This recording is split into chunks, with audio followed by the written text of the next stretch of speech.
do ventre feminino, onde ínfima célula faz ressurgir a vida. Na noite surgem os mistérios, questionamentos exuberantes, onde se aprecia melhor o axioma do espaço, cuja tentativa de definir o apequena. Pois se escolhermos qualquer direção e sairmos deste chão rumo às ilhas estelares,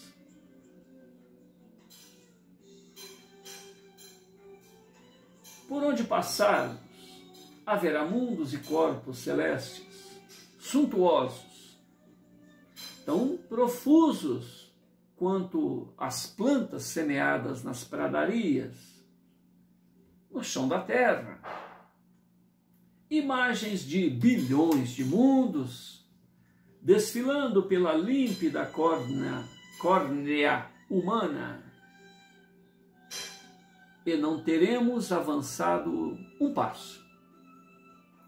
Continuaremos a viagem por milênios em qualquer direção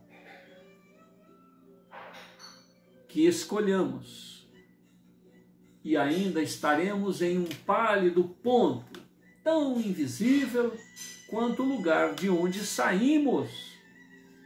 Eternidade sem começo ou fim, onde tudo é presente, séculos representando menos que um segundo diante desta eternidade e do infinito. Diante deste panorama, o que vem a ser a duração humana e também o que vem a ser a importância humana. Página 23. Santo Agostinho, na obra Confissões, já se debruçou sobre o tempo e o espaço, afirmando que o tempo está contido na alma. Se o passado já não é e se o futuro ainda não é, o único tempo que existe é o presente do passado, a memória, o presente do futuro, a espera e o presente do presente. Apenas um instante que a atenção da alma capta em seu caminho rumo ao não ser. Então, a organização fisiológica caminha rumo ao não ser, em relação, portanto, às coisas materiais, à impermanência. Porque o tempo, finalmente, é o caminho ao não ser. A alma, investida da organização fisiológica, caminha rumo ao não ser.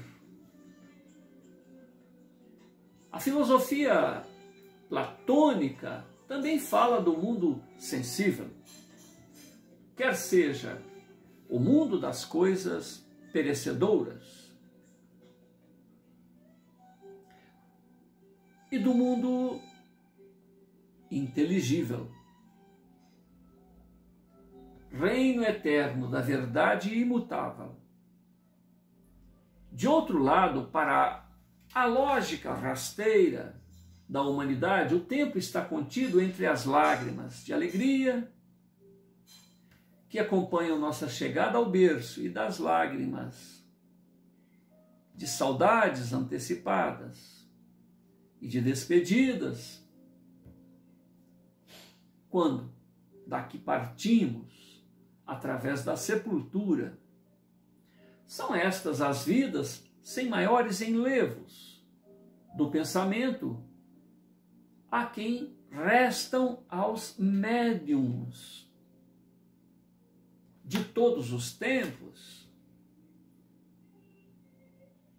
impactarem, esclarecerem e apontarem a direção.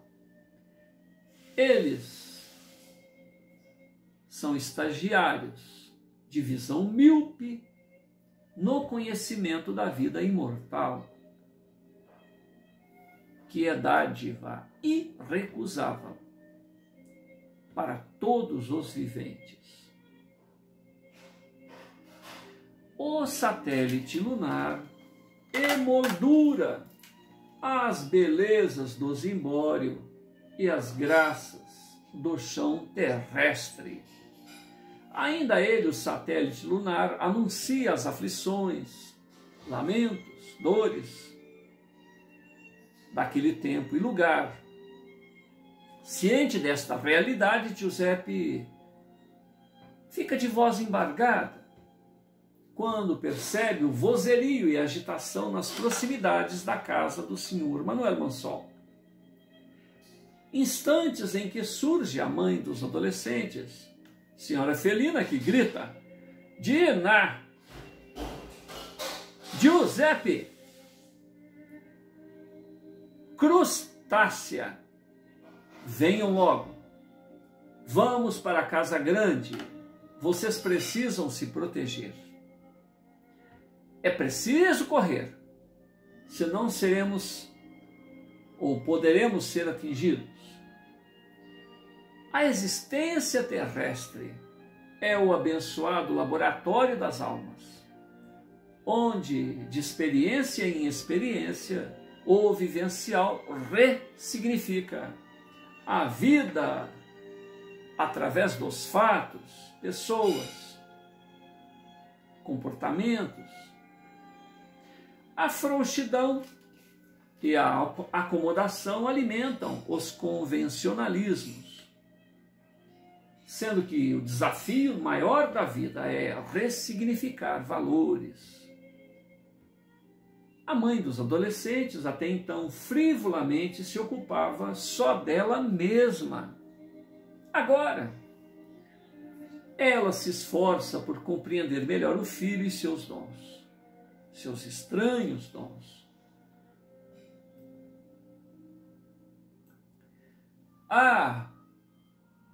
O amor. Tantos pensadores já se debruçaram sobre o tema. Montemayor concluiu que não há como resistir ao destino traçado por este sentimento, e não há como o integrar à razão. Não há como resistir e não há como o integrar à razão. Montemayor. Leão Hebreu, na obra Diálogos do Amor, sustenta que o amor é o princípio universal que domina todos os seres do universo. Leão Hebreu sustenta que o amor é o princípio universal que domina todos os seres do universo.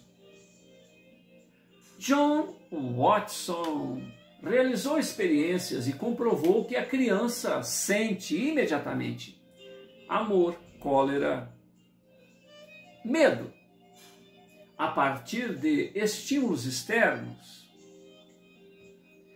E com o amadurecimento, por diminuição destes estímulos ou por condicionamentos, estas reações se tornam complexas, fazendo com que o adulto sinta medo onde ele deveria, na condição de criança, sentir apenas raiva.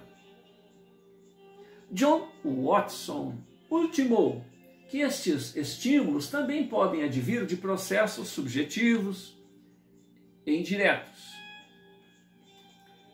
como a memória, associação, introspecção. Quer dizer que essas sensações, elas vêm com a experiência ou vêm com as memórias da experiência, ou com as nossas reflexões sobre a experiência. Rememorar é viver novamente. Reações que tendem a ficar parecidas quando a sua intensidade aumenta. Ele ultimou que todas as reações emocionais são acompanhadas de modificações fisiológicas. A cólera acarreta uma aceleração no ritmo cardíaco. O medo pode provocar síndromes agudas de tremor, perda de fala,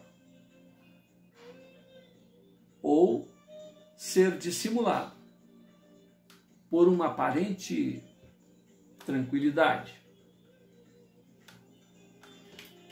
Hesíodo, estudioso da mitologia grega, apresenta a figura de Cronos,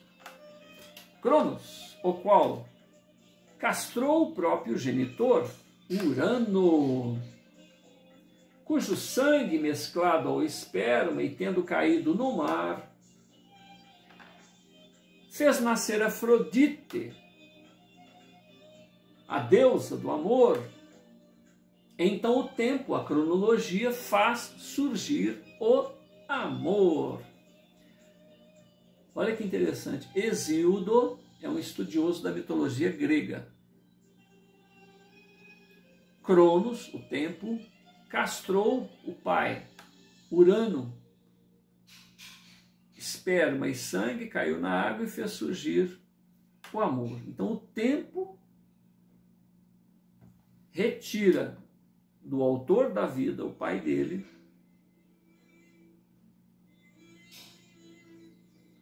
a figura de Afrodite, o amor. Então o tempo faz com que o amor, que é originalmente lá do autor da vida, nasça ou se manifeste em nós outros.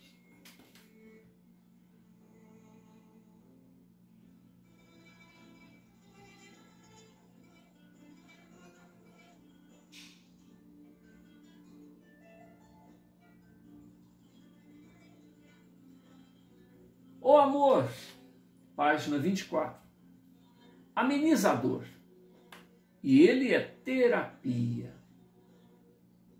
Cuida da saúde do coração, combate doenças, torna o indivíduo mais sociável, menos egocêntrico, alivia os estresses da rotina, trata da insônia, promove a longevidade, diminui as pressões das ameaças e dos obstáculos, facilitando ao indivíduo a agir melhor diante dos desafios da existência.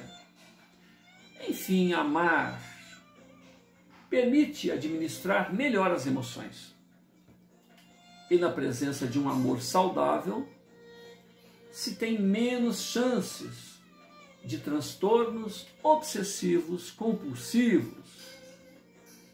Apaixonar-se, por sua vez, vicia, cria, gera apego, pode levar à crise de abstinência, como ocorre aos viciados em psicotrópicos. A paixão pode até controlar a vida do apaixonado. Apaixonar-se diminui a atenção, pois que gera descontrole cognitivo. Apaixonar-se aumenta as chances de ocorrência de transtornos obsessivos compulsivos. A paixão é uma das emoções mais fortes e por isso pode até levar à loucura. Apaixonar-se não contribui para a saúde, para o desenvolvimento, para a felicidade do apaixonado. Com a paixão, a sensação de alerta, medo ficam desativadas. E o apaixonado não nota os indícios de fidelidade. O objeto de sua paixão é a coisa mais importante da vida, razão pela qual o apaixonado se torna possessivo e passa a viver em função do outro, pensa no outro o tempo todo, é quase que impossível parar de pensar no outro. O cérebro da pessoa traída sofre uma grande descarga hormonal, que inclusive pode gerar sensações físicas, dores físicas. Portanto, apaixonar-se é adoecer. Diferentemente do resultado que se obtém no amor saudável, onde se leva a vida com o sorriso no rosto, se é feliz sem motivo aparente, e onde até o jeito de olhar é diferente. Tudo flui com mais intensidade, de forma mais verdadeira. Em nossas vidas, há necessidade do equilíbrio para ser benéfico.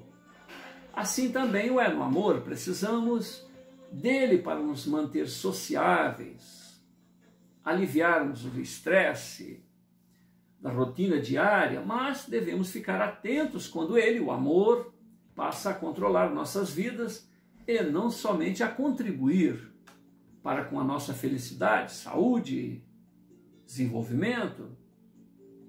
Dona Felina, que até então se ocupara apenas de si, agora parece tentar compreender um pouco melhor o filho Giuseppe. Ela o ama, e quem foi tocado pelos eflúvios deste sentimento não tem como o ignorar. O amor de si, o amor fraternal e finalmente o amor ao autor da vida, onde, uma vez alertados, gratos, lidaremos a exaltar a obra divina, o seu e o seu autor. Passaremos a compor hinos, artes, em reconhecimento e gratidão. Compreendendo esta bênção a favor dos filhos do existir, Giuseppe corresponde ao sorriso materno e segue até o local por ela declinado, a casa grande. Diná e Crustácea também os acompanham até o grande casarão. Lá no interior do abrigo se percebe o movimento intenso que visa manter a proteção dos residentes. Sarvin atua como um comandante de tropa. Os olhares dos irmãos se cruzam. Sarvin não esconde o seu ódio e sede de vingança. Giuseppe, diferentemente, externa meiguice, paciência. O tempo parece se eternizar naquele instante em que ambos cruzam o olhar. Até que de arma em punho aparece o genitor de ambos, Manuel Mansol, que mantém atitude e olhar pouco convidativos. Ele vai diretamente ao primogênito e fala alguma coisa em seu ouvido. Naquele instante fica claro que a presença de Giuseppe não era bem-vinda por ali. Entretanto, na carência de mão de obra, Sarvin determina ao irmão que separe chumbo e ainda ajude a preparar as armas, no que é prontamente atendido por Giuseppe, visando agradar ao pai, ao irmão, né? 15 minutos após, folha 25, surgem os primeiros sinais de transe mediúnico em Giuseppe, onde a princípio se altera as suas fáscias. Depois a cor da epiderme, Giuseppe cambaleia e cai ao solo. O senhor Manuel Mansol e Sarvin se irritam e deixam claro este sentimento. Diná e sua mãe, Dona Felina, dispensam atenção e cuidados ao rapaz, que se expressa por gemidos, soluços, mesclados ao cansaço e a preocupação. Por fim, o organismo dele se estabiliza e seu aparelho fonador. E do aparelho fonador vem as seguintes palavras: meus irmãos, há caminhos para o entendimento. Não busquem solução através de armas, senão muitos dos que aqui estão irão perecer hoje mesmo. O momento era grave, decisivo, o tempo parece ter se esgotado para todos. Até Diná não entendeu, não compreendeu o ensejo daquele recado. Sarvinho, primogênito, pede que retirem Giuseppe do local, mesmo naquele estado fisiológico. Giuseppe, que estava estirado ao solo, sendo velado pela mãe e pela irmã, causava pena vê-lo naquelas condições. Sarvinho reitera a ordem para que o irmão fosse dali retirado. O momento era crucial na defesa da propriedade. Durante a sua remoção, Giuseppe afirma em voz alta, em voz compreensível: não prossigam neste enfrentamento. Há outros caminhos para o entendimento. Ainda há tempo. Por favor, reconsiderem. Finalmente, Giuseppe é dali afastado para não interferir no psicológico dos presentes, sendo acomodado, velado pela mãe e pela irmã. Minutos de expectativa e silêncio sepulcrais envolvem a todos os presentes. Até que um alarido insano, invade o ambiente. É como se as almas atormentadas ao suplício eterno saíssem das geenas infernais e invadissem aquela propriedade. Almas condenadas à aflição por privilegiados contemporâneos, elas reclamam o direito à vida em paz e ao trabalho digno, se utilizando dos caminhos da revolta, sangue, guerra, tiros, batido de cães, vozerio, tochas de fogo, vociferações, ateiem fogo a tudo, assassinos, ladrões de empregados, aproveitadores, vocês pagarão, queremos justiça. Uma massa revolta se adentrou à propriedade do senhor Manuel Mansol. Novos estampidos de armas de fogo despejam projéteis a esmo, pleiteando a dor, pleiteando o sangue, pleiteando as vidas. Ali também era guardada a luta corpo a corpo e todos se municiaram de armas brancas improvisadas, punhais, facas, objetos pontiagudos, instrumentos agrícolas portáteis capazes de produzir ferimentos graves do tipo perfurante e cortante. Berreiros, clamores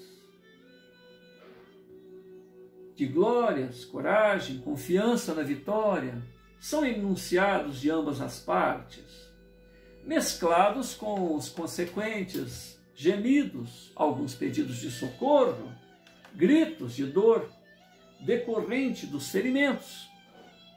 Os corpos tombam aqui e ali.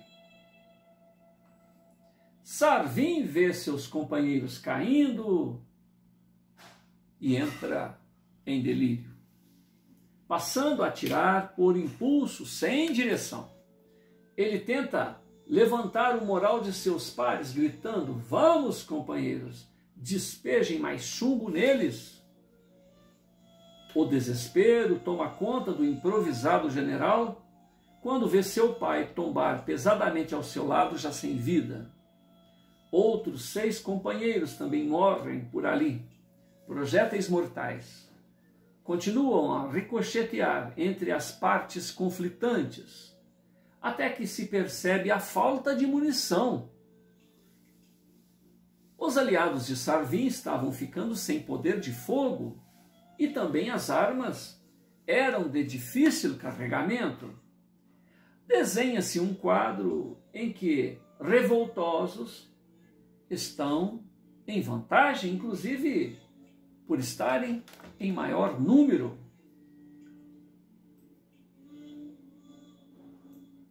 Página 26.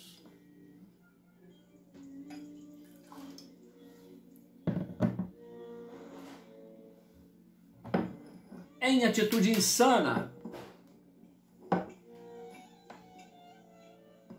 de desapego à própria vida, se levanta Sarvin, se expõe ao inimigo, toma de uma arma como quem está preparado para quem irá enfrentar e se lança à frente do grupo. Ele atira aqui e ali, dando a convicção de que morreria, mas que levaria tantos quantos pudesse consigo, inspirando aos seus companheiros, que também passam a ter atitude destemida, selvagem, saem a ceifar vidas sem se ocupar da própria segurança. Esta atitude intimida o grupo rebelde. Um deles até grita: "Saiamos daqui! Parece que enlouqueceram." Outra vantagem para o grupo de Sarvin foi que, dentre os rebeldes, um mulato, 20 anos aproximados, forte, postura de líder, grita: "Fui atingido!" Ao que o grupo rebelde se desorienta e foge, a galope, a pé. Alguém da equipe de Sarvin percebe o ocorrido e grita, informa: "Avante, companheiros, nós dominamos os rebeldes, eles fogem covardemente."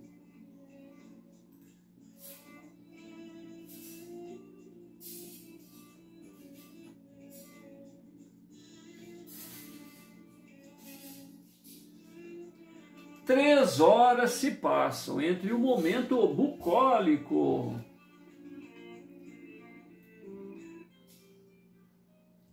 Três horas se passaram entre o momento bucólico e fraterno, onde um ser de luz, pela boca de Giuseppe, avisa a crustácea que naquele mesmo dia ela reencontraria Ramon,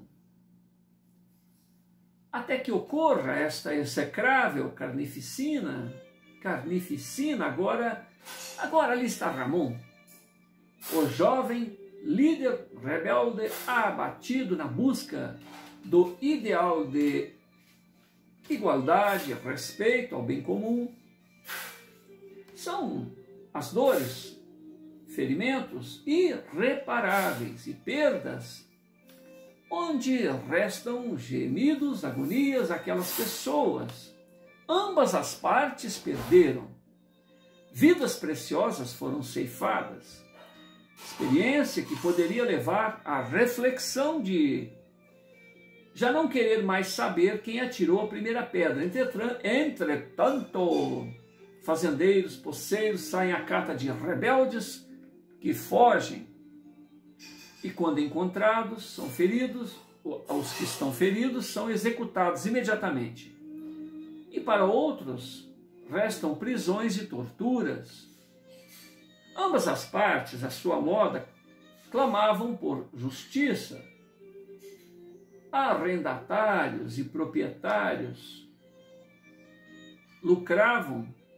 lucram com a mão de obra escrava e de outros funcionários que recebiam pouca paga, mão de obra advinda do índio, negro alforriado e até de brancos com poucos recursos financeiros, os quais se sujeitavam a uma vida de extrema necessidade, no mais das vezes em troca de parco alimento de cada dia. Portanto, são justas as reivindicações dos queixosos. Quanto aos privilegiados e seus convivas, quão distantes os interesses humanos ainda estão da lei natural inscrita na consciência. filósofos e teóricos de todos os tempos, da ética, política, direito, legisladores, tribunais, locais e internacionais, têm procurado alcançar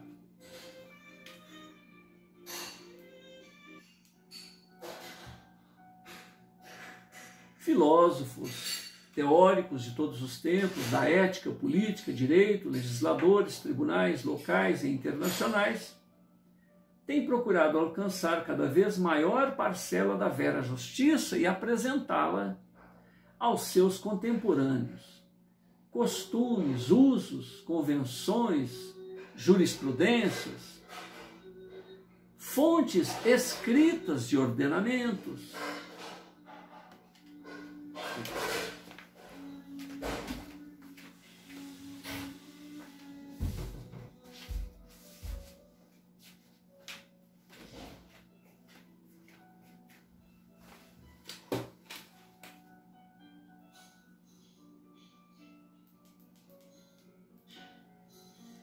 tentando diminuir o barulho ambiente. Ambas as partes, à sua moda, clamavam por justiça. Arrendatários e proprietários lucravam com a mão de obra escrava e de outros funcionários e recebiam pouca paga.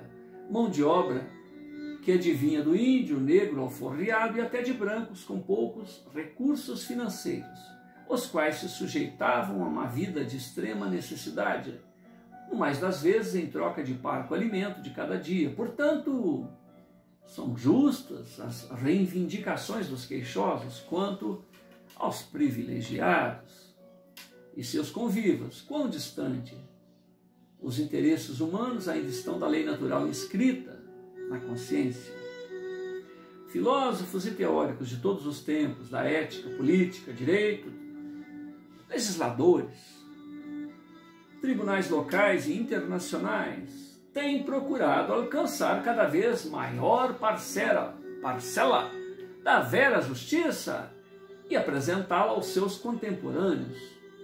Costumes, usos, convenções, jurisprudências, fontes escritas de ordenamento, constituições, códigos especializados, tratados de acordos internacionais, doutrinas, princípios gerais do direito,